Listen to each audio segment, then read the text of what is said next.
বিশ্বের সবথেকে অদ্ভুত ৬টি মাছ। বন্ধুরা, পানি ছাড়া মাছের জীবন অসম্পূর্ণ বলে মনে করা হয়, কেননা এমনটা মনে করা হয় যে মাছ পানি ছাড়া বাঁচতেই পারে না। কিন্তু আজ আমরা আপনাদেরকে এমন কিছু বিচিত্র মাছের সম্পর্কে জানাতে চলেছি যারা পানি ছাড়া খুব সহজেই বাঁচতে পারে। এদের মধ্যে কিছু মাছ এমন রয়েছে যারা শিকার করায় খুবই পারদর্শী, যাদের নিশানা কখনোই লক্ষ্যভ্রষ্ট হয় না। আজ আমরা আপনাদেরকে এমনই কিছু অদ্ভুত মাছের সম্পর্কে জানাতে চলেছি যাদের সম্পর্কে আপনি হয়তো কখনোই শোনেননি। আর শেষের মাছটি সম্পর্কে জানলে আপনারা চমকে যাবেন। তাই বন্ধুরা, সবকিছু জানতে চাইলে ভিডিওটি না টেনে শেষ পর্যন্ত দেখুন। Number 6, climbing parts fish. আপনি কি কখনো কোনো মাছকে গাছে চড়তে দেখেছেন? হয়তো দেখেননি। আপনি যদি দেখতে চান তাহলে আপনার এই ইচ্ছে আমরা পূরণ করতে চলেছি। ক্লাইম্বিং পার্টস ফিশ এমন এক মাছ যারা গাছে চড়তে পারদর্শী। এই মাছ গাছে চড়াই এতটাই ওস্তাদ যে এরা না পড়েই গাছে চড়তে পারে। হয়তো এদের এই গুণের জন্যই এদের নাম ক্লাইম্বিং পার্টস রাখা হয়েছে। যদিও এই মাছের বৈজ্ঞানিক নাম আনাবাস টেস্টুডিনিয়াস। যদিও এই মাছ আনাবান্টিডাই প্রজাতির। এই মাছ সাধারণত এশিয়ার মাছ। এই মাছের বিশেষত্ব হলো এরা 6 থেকে 10 ঘন্টা পর্যন্ত পানির বাহিরে থাকতে পারে। এই মাছ পানি থেকে বেরিয়ে এসে কোনো রকম সমস্যা ছাড়াই খুব সহজে মাটিতে চলাফেরা করতে পারে। আপনাদেরকে জানিয়ে রাখি, এই মাছের শরীরে কাঁটার মতো নকশা থাকে যার সাহায্যে এরা গাছে চড়ে। এদের এই কাঁটা আড়ির মতো। এদের এই কাঁটা এতটাই তীক্ষ্ণ হয় যে যদি কোনো মানুষের শরীরে এটা ঢুকে যায় তাহলে তাকে গভীরভাবে আঘাত লাগতে পারে। এই কাঁটা এতটাই তীক্ষ্ণ হয় যে কোনো প্রাণীর জীবন কেড়ে নেওয়ার জন্য এই কাঁটা যথেষ্ট। যদি কোনো পশু বা পাখি এই মাছকে সাধারণ মাছ ভেবে খাওয়ার চেষ্টা করে তাহলে সে নিজের মৃত্যুকে নিজেই আমন্ত্রণ করে। এই মাছ খাওয়া কোনো তীক্ষ্ণ ধারালো আড়ি অথবা ছুরি খাওয়ার থেকে কম নয়। আপনাদেরকে জানিয়ে রাখি, এই মাছকে খাওয়ার চেষ্টা করায় অনেক প্রাণীর প্রাণ পর্যন্ত চলে গিয়েছে, কারণ এই মাছের কাঁটা গলায় এত খারাপভাবে আটকে যায় যে তাকে গিলে ফেলাও যায় না, আবার উকলে দেওয়াও যায় না। আপনি জেনে অবাক হবেন যে যখন একটি সাপ এই মাছকে খাওয়ার চেষ্টা করে তখন সেই সাপ মৃত্যুর মুখে চলে যায়, কারণ তীক্ষ্ণ কাঁটার জন্য এই মাছ সাপের গলায় আটকে যায়। এর ফলে কিছুক্ষণ পর শ্বাস বন্ধ হয়ে সাপটি মারা যায়। এই সব কিছুর পরেও অনেক জায়গায় এই মাছকে আনন্দের সাথে খাওয়া হয়। খাওয়ার আগে এই মাছের শরীর থেকে সমস্ত কাঁটা ভালোভাবে পরিষ্কার করে নেওয়া হয়। আর এই মাছের স্বাদ খুবই সুস্বাদু হয়, সেই জন্য সারা বিশ্বে এই মাছের চাহিদা অনেক বেশি। বন্ধুরা, এই মাছটি আমাদের দেশেও পাওয়া যায়। আপনারা কি জানেন এই মাছটির নাম কি? আর আপনি কি কখনো এই মাছটি খেয়েছেন? সেটা অবশ্যই কমেন্টে জানাবেন। Number 5, মাড skipper fish. কিছুদিন আগে পর্যন্ত মাছ পানির বাহিরে জীবিত থাকতে পারে তা কল্পনাও করা যাচ্ছিল না, কিন্তু মাড স্কিপার ফিশ এই বিষয়ে ব্যতিক্রম। কারণ এই মাছ শুধু পানিতে নয় বরং পানির বাহিরেও জীবিত থাকতে পারে। যেমনটা নাম শুনেই বোঝা যাচ্ছে, এই মাছ পানি থেকে বেশি কাদায় থাকতেই পছন্দ করে, সেই জন্য এই মাছের নাম রাখা হয়েছে মাড স্কিপার। আপনাদেরকে জানিয়ে রাখি, এই মাছ উভয়চর শ্রেণীর অন্তর্ভুক্ত।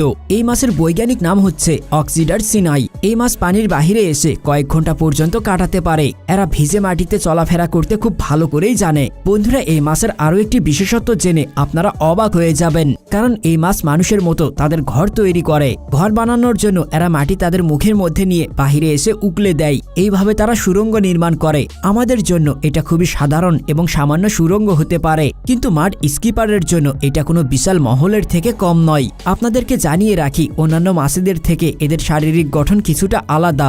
এদের শরীর পানির ভিতরে এবং পানির বাহিরে ভালোভাবে ভারসাম্য রাখার জন্য তৈরি হয়েছে। আসলে এদের শরীরে দুটি স্পঞ্জের ন্যায় থলি থাকে যার সাহায্যে এরা এমনটা করতে পারে। এই থলির মধ্যে পানি ভরে এরা বাহিরে বের হয়ে আসে, আর এর সাহায্যেই এরা এদের ফুলকা ভিজিয়ে রাখে। যখন দুটি থলির পানি শেষ হয়ে যায় তখন এরা মুখে করে শ্বাস নেওয়া শুরু করে। এইভাবে এই মাছ পানির বাহিরে অনেকক্ষণ পর্যন্ত থাকতে পারে। কাদা এবং স্যাঁতস্যাঁতে জায়গায় থাকা এই মাছের চোখ মাথার উপরের অংশে থাকে। এই চোখের সাহায্যে এরা পানিতে থাকা সত্ত্বেও এরা পানির বাহিরে দেখতে পায়। এই মাছকে বেশিরভাগ প্রশান্ত মহাসাগরীয় এলাকায় দেখা যায় এবং এই মাছকে সুন্দরবন এলাকাতেও দেখা যায়। নাম্বার 4, স্যান্ডফিশ। গিরগিটির মতো দেখতে এই প্রাণীকে স্যান্ডফিশ বলা হয়। মাছ যেভাবে পানির মধ্যে সাঁতার কাটে ঠিক সেইভাবে স্যান্ডফিশ বালির মধ্যে সাঁতার কাটতে পছন্দ করে। স্যান্ডফিশ এতটাই অদ্ভুত হয় যে এরা পানির মতো বালির মধ্যেও খুব সহজেই চলাফেরা করতে পারে। যখন স্যান্ডফিশ বালির মধ্যে চলে তখন মনে হয় যেন কোনো সাপ বালির মধ্যে চলছে, কিন্তু এই প্রাণী কোনো সাপ নয় বরং স্যান্ডফিশ যারা বালিতে চলাফেরা করতে সক্ষম। বালুময় এলাকায় অথবা মরুভূমিতে এদেরকে দেখতে পাওয়া যায়। কিছু বিজ্ঞানীদের ধারণা আজ যেখানে মরুভূমি রয়েছে সেখানে কয়েক লক্ষ বছর আগে সমুদ্র ছিল, কিন্তু ভৌগোলিক পরিবর্তনের কারণে পৃথিবীতে অনেক কিছু পরিবর্তন হয়ে যায়, যার মধ্যে একটি ছিল মহাসাগরের স্থান পরিবর্তন। আসলে ভৌগোলিক পরিবর্তনের কারণে মহাসাগরের স্থান পরিবর্তন হয়ে যায়। এর ফলে না জানি কত সামুদ্রিক প্রাণী মারা গিয়েছিল, কিন্তু তাদের মধ্যে স্যান্ডফিশ এমন এক প্রাণী যে মহাসাগরের স্থান পরিবর্তন হয়ে যাওয়ার পরেও নিজের অস্তিত্ব বজায় রেখেছে। যখন পানি সম্পূর্ণরূপে শুকিয়ে গিয়েছিল তখন এই প্রাণী নিজেকে এতটাই পারদর্শী করে নিয়েছিল যে এখন এরা বালিতেও খুব সহজেই থাকতে পারে।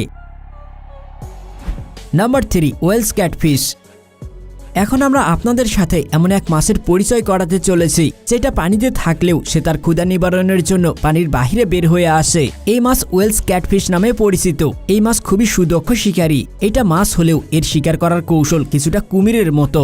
যখনই কোনো পাখি পানি পান করার জন্য কোনো পুকুর বা ঝিলের কিনারায় আসে তখন শিকারের অপেক্ষায় বসে থাকা এই মাছ তার উপর ঝাঁপিয়ে পড়ে এবং পাখিকে তার শিকারে পরিণত করে। এই মাছ বেশিরভাগ সময় কবুতরকে তাদের শিকারে অন্তর্ভুক্ত করে। আপনাদেরকে জানিয়ে রাখি এই মাছকে ক্যাটফিশ এই জন্য বলা হয় কারণ যেমন ভাবে বিড়াল কোনো কবুতরকে শিকার করতে পারে ঠিক সেইভাবেই এই মাছ কবুতরকে আক্রমণ করে এবং তাকে শিকার বানায়। ক্যাটফিশ এতটাই পারদর্শী হয় যে এরা কোনো রকম নড়াচড়া ছাড়াই পানির মধ্যে এমনভাবে পড়ে থাকে যেন মনে হয় কোনো পাথর পড়ে আসে। এরপর যখনই শিকার তার কাছাকাছি চলে আসে তখনই সে শিকারের উপর ঝাঁপিয়ে পড়ে, আর তখন পেছারা কবুতরের কিছুই করার থাকে না। এই ক্যাটফিশ 60 বছর পর্যন্ত বাঁচতে পারে। এই মাছকে ইস্টার্ন ইউরোপে দেখা যায়। নাম্বার 2, আর্চার ফিশ। আর্চার ফিশ এমন এক অদ্ভুত মাছ যা দেখতে যতটাই সাদাসিধে মনে হোক না কেন এরা বাস্তবে ঠিক ততটাই ভয়ঙ্কর। এই মাছের শিকার করার কৌশল সম্পর্কে জেনে আপনিও অবাক হয়ে যাবেন। আপনাদেরকে জানিয়ে রাখি তীরবাজিতে এই মাছের কোনো প্রতিদ্বন্দ্বী নেই। এই মাছের নিশানা এতটাই সঠিক হয় যে শিকারকে নিচে নামিয়েই থামে। আসলে এই মাছ ছোট ছোট লতা পাতায় আটকে থাকা পোকামাকড়কে শিকার করে। শিকার করার সময় এই মাছ মুখ দিয়ে এত জোরে পানি ছুঁড়ে মারে যে লতা পাতায় আটকে থাকা পোকামাকড় পানিতে আছড়ে পড়ে। এরপর সে তাকে তার ভোজন বানিয়ে ফেলে। এই সমস্ত পোকামাকড় খেয়েই আর্চার ফিশ বেঁচে থাকে। আর্চার ফিশ তার মুখ দিয়ে পানি 3 মিটার পর্যন্ত ছুঁড়তে পারে। শিকার করার এই অদ্ভুত কৌশলের জন্য এই মাছকে স্পিটিং শার্প শুটারও বলা হয়। এই মাছকে Bharat, New Guinea, Australia, Philippines এবং দক্ষিণ পূর্ব এশিয়াতে দেখা যায়। Number 1, giant trevally. এটি এমন একটি বিশাল আকৃতির মাছ যারা স্থলজ প্রাণীকে শিকার করে। আপনি দেখে থাকবেন সমুদ্রের উপরে এমন অনেক পাখি এই আশায় ঘুরে বেড়ায় যে যাতে তারা ছোট ছোট মাছকে শিকার করতে পারে, কিন্তু সেই সমস্ত পাখি এইটা জানে না যে সমুদ্রে বড় মাছও থাকে। জায়ান্ট ট্রাভেলি তেমনই এক ধরনের মাছ। সে সুযোগ পেলেই এই সমস্ত পাখিকে শিকার করে ফেলে। এই মাছের আকার অনেক বড় এবং ওজনে অনেক ভারী হয়। এই মাছ লম্বায় 5.7 ফিট অর্থাৎ 1.7 মিটার পর্যন্ত হতে পারে। এই মাছের ওজন 100 পাউন্ড অর্থাৎ 45 কেজি পর্যন্ত হতে পারে। এই প্রজাতির মাছকে ইন্দো প্যাসিফিক অঞ্চলে পাওয়া যায়। বন্ধুরা, এই মাছগুলোর মধ্যে কোনটি আপনার সবথেকে অদ্ভুত লাগলো এবং এই ভিডিওর পরবর্তী পর্ব দেখতে চাইলে আমাদেরকে কমেন্টে জানিয়ে দিন। এই ভিডিওতে আমরা 50,000 লাইক পেলে এই ভিডিওর পরবর্তী পর্ব নিয়ে হাজির হব। বন্ধুরা, এরকম আরো ইন্টারেস্টিং ভিডিওগুলো পেতে চাইলে এখনই আমাদের চ্যানেলটি সাবস্ক্রাইব করুন এবং পাশে থাকা বেল আইকনটিতে ক্লিক করুন। কথা হবে অন্য এক ভিডিওতে। সেই পর্যন্ত ভালো থাকবেন।